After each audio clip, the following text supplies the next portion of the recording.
And from out of that spring up plants. Now, according to the Manichaeans, semen transmits the particles of light.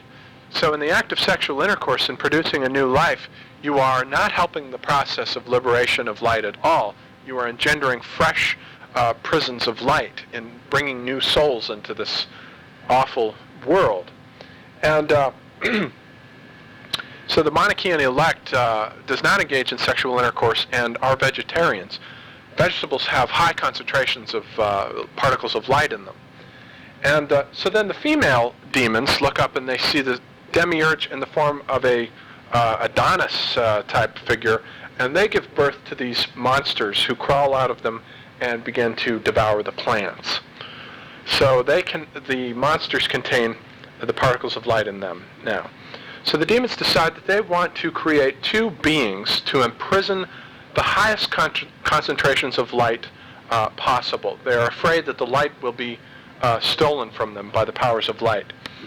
So two of their demons, a male and female demon, comes along and they eat up the little beasts that have eaten the vegetables. And then they have sex and they give birth to Adam and Eve. So Adam and Eve in this cosmology come along long after the fall has occurred. They are not at all responsible for the fall. Man is a victim of the cosmic process. And the angel comes down to inform Adam that he is truly a being of light trapped in darkness, and informs him on the basic principles of Manichaean asceticism. So that's the Manichaean vision of the cosmos. Now the Manichaean apocalypse, Mani accepted the second coming of Christ. But in addition to all the usual phenomena described in the book of Revelation, we have the absolute separation of the particles of light, which will gather together to form a giant statue of light, the armor of the primordial man, which will ascend upwards into heaven. And all the damned and all the demons will be thrown down into a pit, and a giant stone will be thrown over the pit, and that will be the end of creation, this absolute separation of light from darkness. Now the Manichaeans had a good run. Mani was crucified, and the church certainly, St. Augustine started out as a Manichaean, but then changed over. And but it had a good run. It went clear down into the Middle Ages. It turned up in France as the Cathars of the Albigensian heresy. Under Pope Innocent III in 1210, with the Albigensian Crusade, which was launched by Europeans at Europeans themselves to exterminate the Manichaean Albigenses. And they were indeed exterminated. So Manichaeanism had a good run.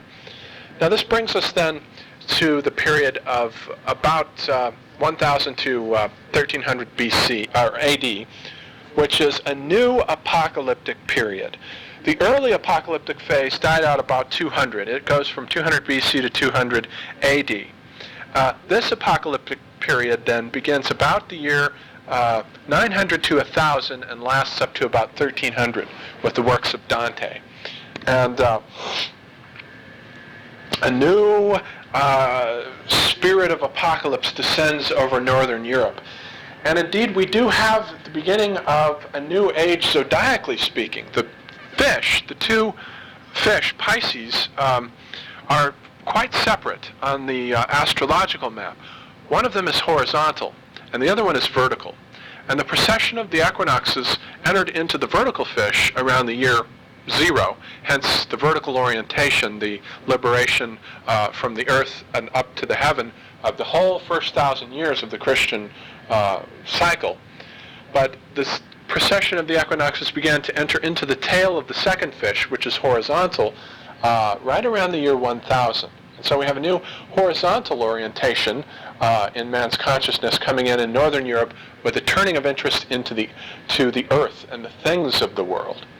Now Young, in his book Aeon, described the second fish as a symbol for the Antichrist. The first fish is Christ, the second is Antichrist. And the history of Northern European civilization as a fundamentally anti-Christian civilization in the sense of its Faustian bargain with the devil to have power over the earth with the mastery of machines and the sending forth of machines over the earth to enslave it and have power over it. You remember the second temptation of Christ, where the devil takes him up to the mountain and promises him the kingdom of the entire world if he will bow to him. Well, this was the Faustian bargain that was entered into by the monks and philosophers of these ages. Now, there is indeed, right around the year 1200, a new, a sudden explosion of technological innovation. We have windmills coming in. We have eyeglasses and lenses. We have an interest in magnetism. And then the first clocks begin coming in right about the year 1335. And all of these machines were thought by, and they were originally dreamed up by monks who were also philosophers. Roger Bacon, Albertus Magnus, Petrus Peregrinus, Vitello. All of these German and English monks were interested in the idea of the machine as a microcosm of God's machine of the Ptolemaic cosmos. And so man, in making the devil, in making his deal with the devil for power over the machine, was himself playing God in this model. And these monks may have been unconscious of that, but that's what the model was tantamount to. And so making these machines, you were playing God and miniaturizing the cosmos.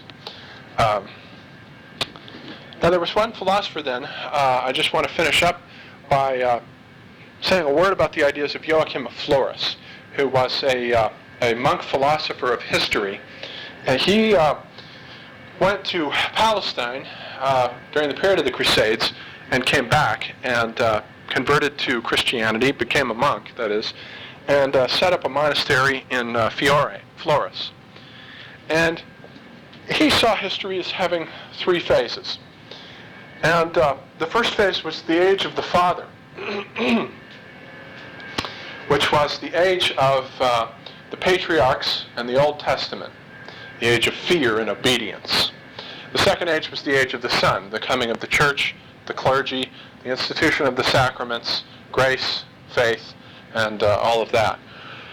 But he saw the time in which he was living. He died in 1205, but he saw the year 1260 as announcing the birth of a new age, the age of the Holy Spirit, where the church would fall away, the clergy would fall away, and the Holy Spirit would descend down, the Paraclete, and speak to each individual on an individual basis.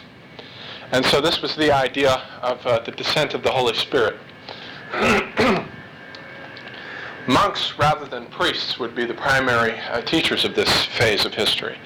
And this was what Joachim of Florus saw as the birth of the age that was then dawning. And Joachim's ideas had an enormous influence on the Franciscans, and the Dominicans were founded directly as a result of his ideas. The Cistercians were influenced by him, as were the Grail romances themselves, and in particular the Cistercian romance La Casta del San Graal, where the Grail quester comes in on the day of Pentecost, which is the day of the descent in the Acts of the Apostles, the descent of the Paraclete in tongues of flame. He comes in flaming red armor, the Grail quester Galahad, on the day of Pentecost. So this was written by a Cistercian who was influenced by Joachim.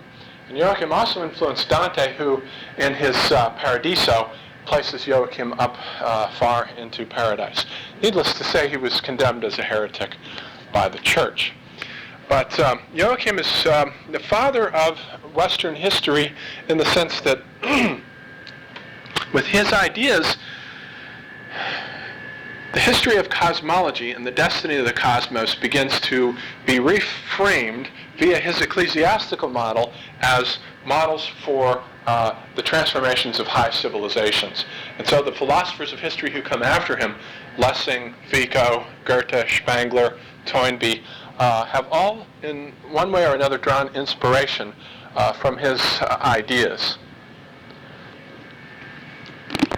And so I want to leave off there at the threshold of Western philosophy of history and conclude with that. And then I want to just show you a few of the images from this period of time, the Middle Ages, to illustrate the apocalyptic fervor of this period.